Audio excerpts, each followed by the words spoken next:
Hey, welcome to the Worderella Writes podcast with me, Belinda. I write and illustrate cozy fantasy romance, and this is a little sneak behind the scenes. I am so glad you're here today.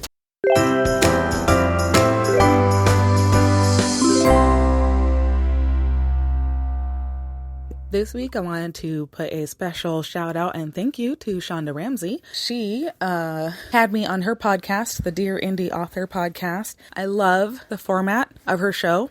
She interviews different indie authors, starts off with a rapid fire question and answer session, then does the interview itself, and then she has each guest wrap up with a letter from them to the indie author community. Words of encouragement, words of support. And it's a great format. And we had so much fun. So you should definitely go check out the Dear Indie Author podcast with Shonda Ramsey.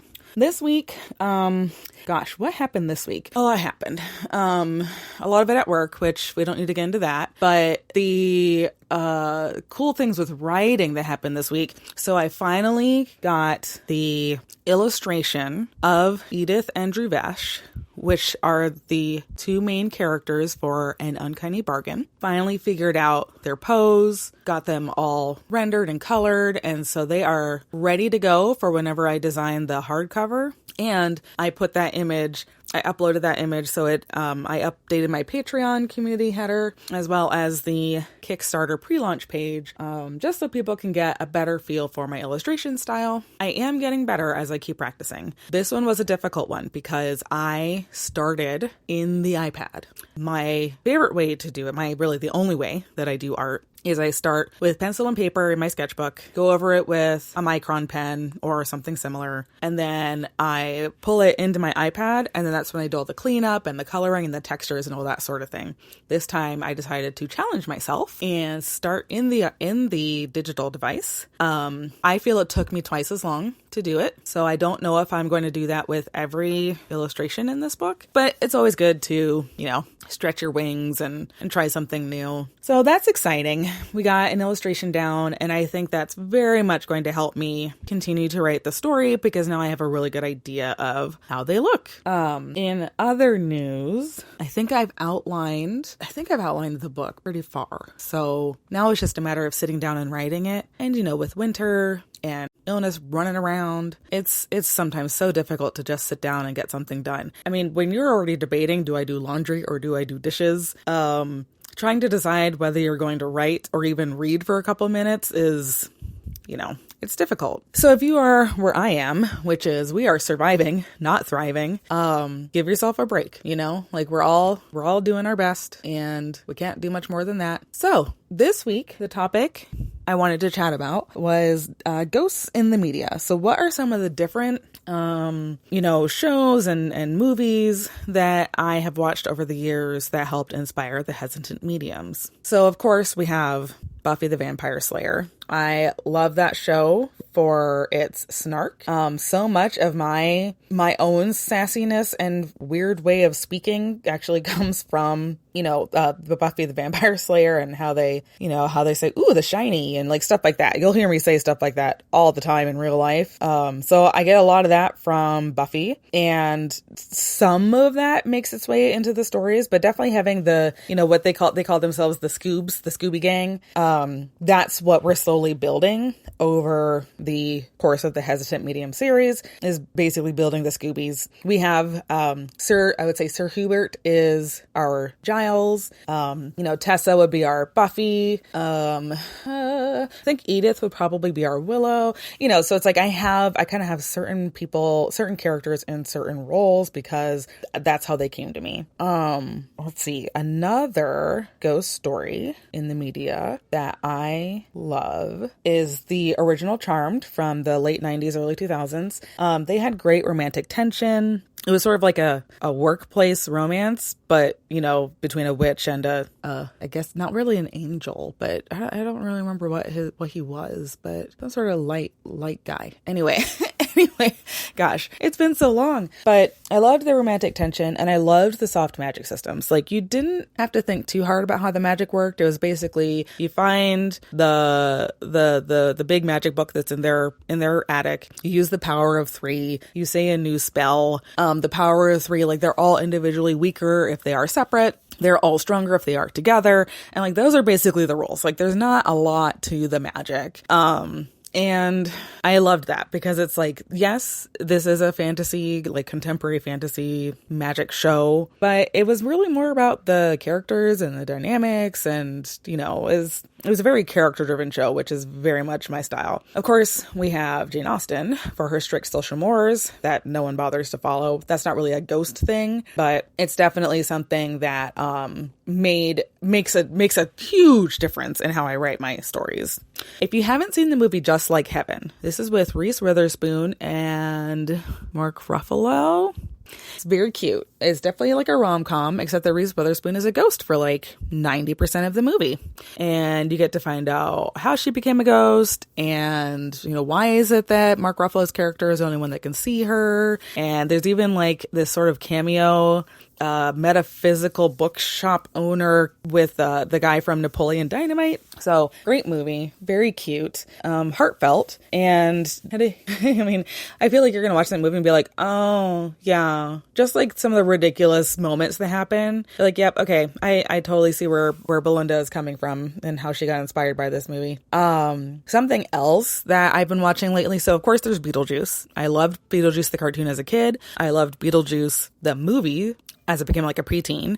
And then I did see Beetlejuice, Beetlejuice. I did see the second one. Oh my gosh, did I just say it 3 times? Somebody's gonna come. See, like, that's the thing. It's like some of these things that have such hard rules, a part of your brain is like, but what if I do it? What if it happens? Even though you know it's completely fictional. That's kind of the fun part about all this. So I like Beetlejuice. I like that, you know, the line between the living and the dead is very thin in that story. Lots of fun. There are people who can see the ghosts and people who can't.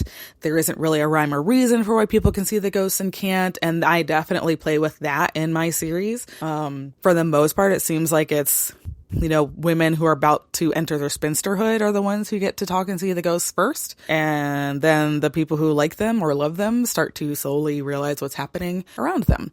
So that's a lot of fun.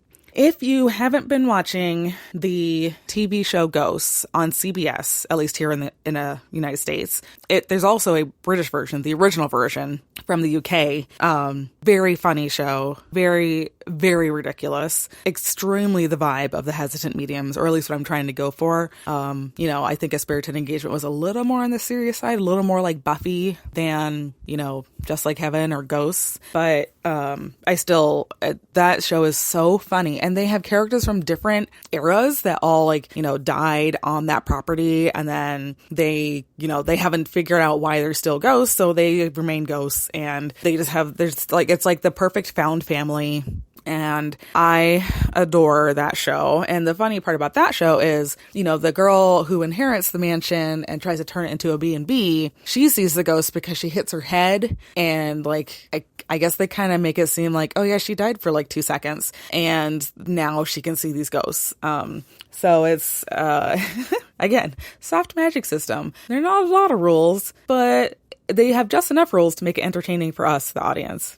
If you're into K-dramas, I loved the show Oh My Ghost. That one's hilarious. And also kind of scary. Like, the thing with Korean dramas is they come off as very like rom-com, funny, scary, cute. And then all of a sudden, like, you have this episode where it's like, well, I can't sleep tonight. Like, I will be sleeping with the lights on because what just happened? There are a number of Korean dramas that I love. There was this whole wave of them where they were all ghost stories. Hotel de Luna is also amazing. And the thing that I've noticed with Korean drama, ghost stories in particular, is that there seems to be a lot of patterns around, oh, your past life if things in your past life weren't resolved, then the people who were in your past life will end up congregating around you in this life, even though you guys don't know why. And you may or may not relive these events until like a resolution happens, which is very interesting. So it's almost like it's almost like the soul is stuck in this time loop, but they're still like, we're still getting reborn and living through time, but the actual events are going to continue, like how they passed away or something will be very similar in each life until they make that one change, that one butterfly effect, which will get them down a different path. So Hotel de Luna is so beautiful.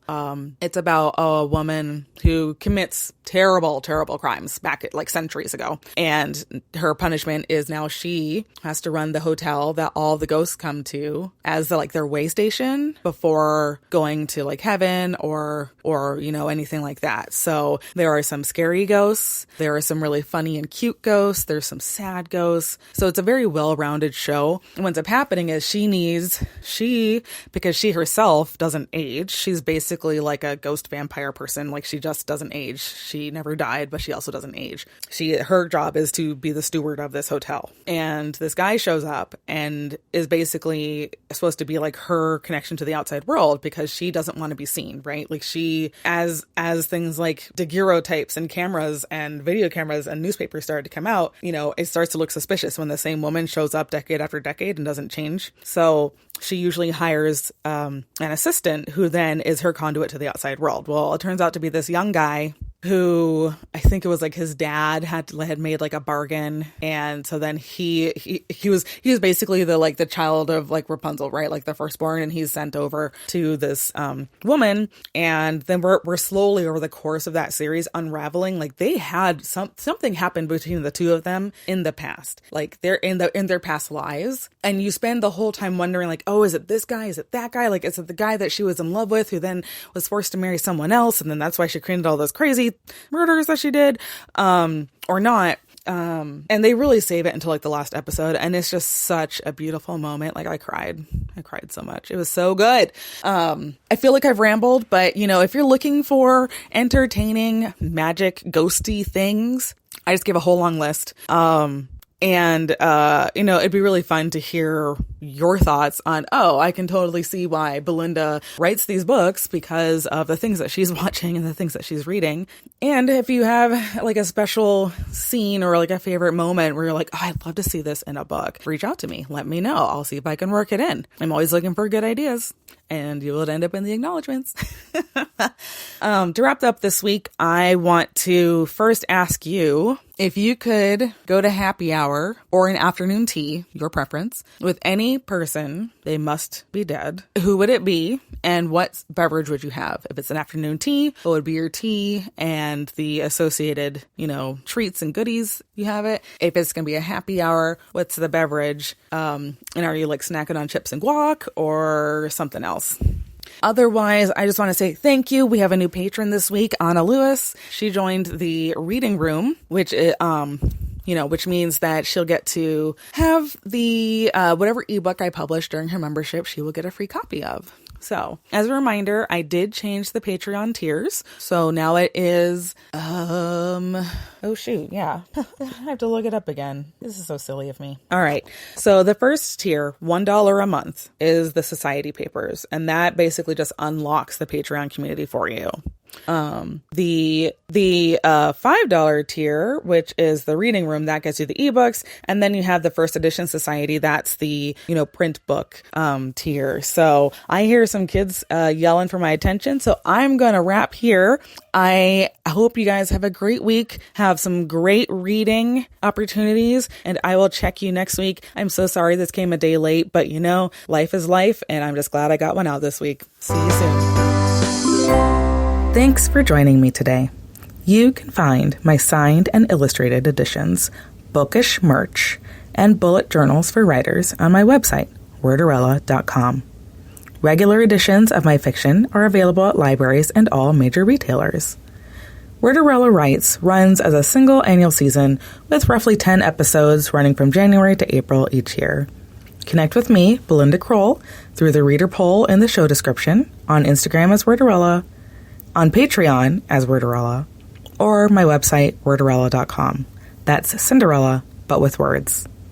If you enjoyed this episode, support the podcast by sharing it with a friend, leaving a 5-star rating and review, and subscribing so you never miss an episode. Until next time, take care, and may all your mood reads be excellent.